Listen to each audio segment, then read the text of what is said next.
By the way, report out, Gronk considering retirement. Look it up. Chris Broussard's joining us, New York Times, the voice of the NBA on this network. All right, so I'm going to throw this out, Chris. I heard 2 days ago from an executive I trust, there are rumors about Luke Walton being in trouble. Buy it, don't buy it. I do buy it. I spoke with an executive yesterday who told me the same thing. There's a feeling that if this thing continues to spiral south, Magic can get emotional, and that could lead to Luke being in trouble. Now, the thing, of course, is that Jeanie Buss, the owner, is solidly in Luke's corner. So I believe Luke will make it through this season. But is he the coach next year? I would bet against it. How do you feel? I mean, LeBron can be restless. David Black got canned, and they were in first place in the East. What's the LeBron impact on Luke? The relationship, the feeling behind the scenes?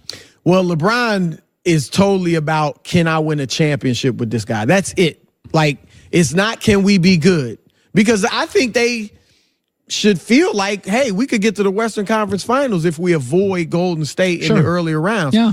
But that's not, LeBron's not satisfied with that. So if he doesn't feel like the coach or the players are championship caliber, that's when he's going to get restless, as you said. Now, I don't know that he doesn't like Luke or anything like that.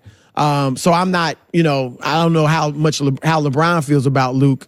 I think Luke should be safe. Like, I think, at least for now. Yeah. Whether or not he's a coach going forward next season, that remains to be seen.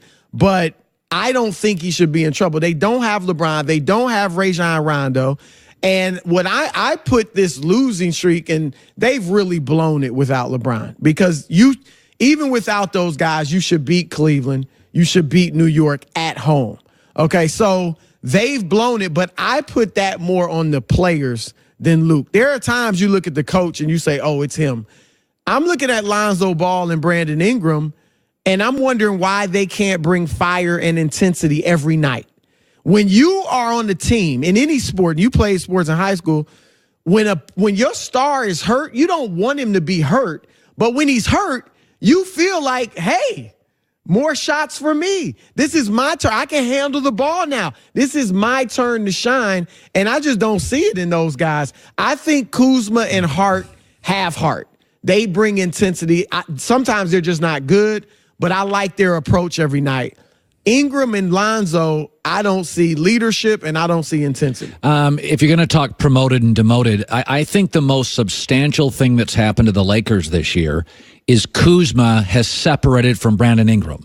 No and that question. The Lakers, I've been told, have made a decision that Ingram's simply not great at anything, where they think Kuzma is becoming very good at several things. That, to me, has been the story this year, is that Kuzma and Ingram went in and Kuzma's separated. I agree. And what this season, one thing it was about was seeing who LeBron has around him. And I thought this stretch, if LeBron had to be hurt, this was the best stretch for it to happen, because you had a lot of winnable games. And now you found out what you have outside of LeBron, which is very little. So there was this narrative growing like, man, we certainly want Anthony Davis, but do we want to part with Kuzma? Like, if it's going to cost us Kuz? And again, I like Kuz, but you know what? Yeah, if I have to give him up, I'm going to try to keep him. But if giving him up is necessary for me to get Anthony Davis, then so be it. All these guys can go. Now you see these guys are okay. Now, LeBron and them are still good enough. I'm looking at the West. Denver doesn't scare me. Houston doesn't scare me. Portland doesn't scare me. The Clippers, like, outside of Golden State, if you get the right matchups in the playoffs, the Lakers should be thinking, hey, that's what we're shooting for. And then who knows, maybe an injury to Golden State or whatever. I want to there is this presumption that, like, Anthony Davis will be a Laker. But let me just throw this out there.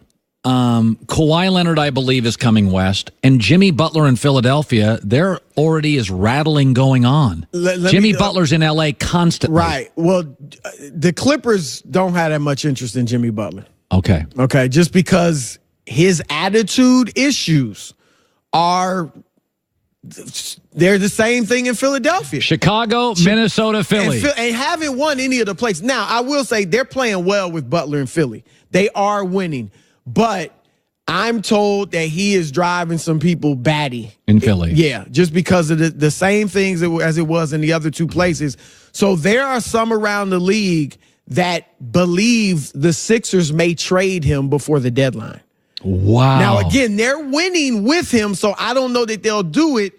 But here's the thing. If they don't want that attitude, you don't want that attitude around your young stars, Ben Simmons and Joel Embiid. There's already a little tension between them just because both of them want to be the man. And do you want to give 5 years to a guy that's already, 30 years old, that has a bad attitude, and have him be the example for your other guys? He's got a bad attitude and he's going to be a free agent. So what's he going to be like when you pay him? Right. And so so if you're not going to keep him, and I'm not saying it's definite they won't, but this is scuttlebutt around the league. If they're not going to keep him, then you might want to trade him before the deadline and try to get something for him. So there's that. I do think Kawhi Leonard's coming to the Clippers. Yeah, I've been told that. Anthony Davis, the Lakers, yeah, obviously they're one of the front runners, but Boston is going to have a ton to offer, as we all know. And if I'm Boston, I'm using my young pieces to get Anthony Davis and build around Kyrie and Anthony Davis. Now, the Knicks, don't rule out the Knicks. I'm telling you, people are looking at New York just as it'd be a great place to be. If you can go there and win, it's good for you. And Anthony Davis is 25.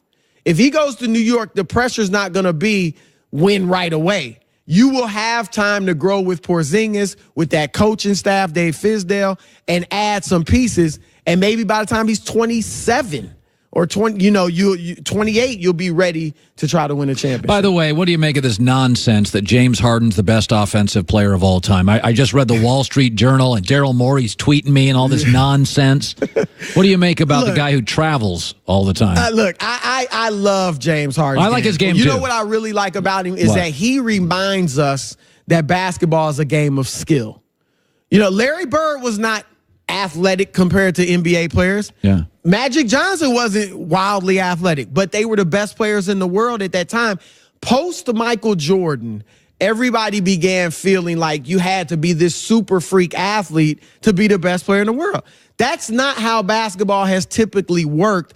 And Harden shows us that, man, if you have skills, Steph Curry shows us too. If you have skills, then you can excel in this game. So I love that about him. But no, best player, his usage rate is through the roof. Yeah, he's got the ball in his hands the whole game. Right. And by the way, when Chris Paul, is everybody acknowledging now, if Chris Paul gets back big minutes, the usage rate goes down, he's not scoring 50. No. And that's going to be interesting. I was talking to a scout yesterday, and he was wondering how that was going to work. First of all, Chris Paul was not playing all that well before he got hurt. 15 points a game, shooting percentage down, which is unusual for him. Is he going to, he's going to obviously play a lot when Harden's on the bench.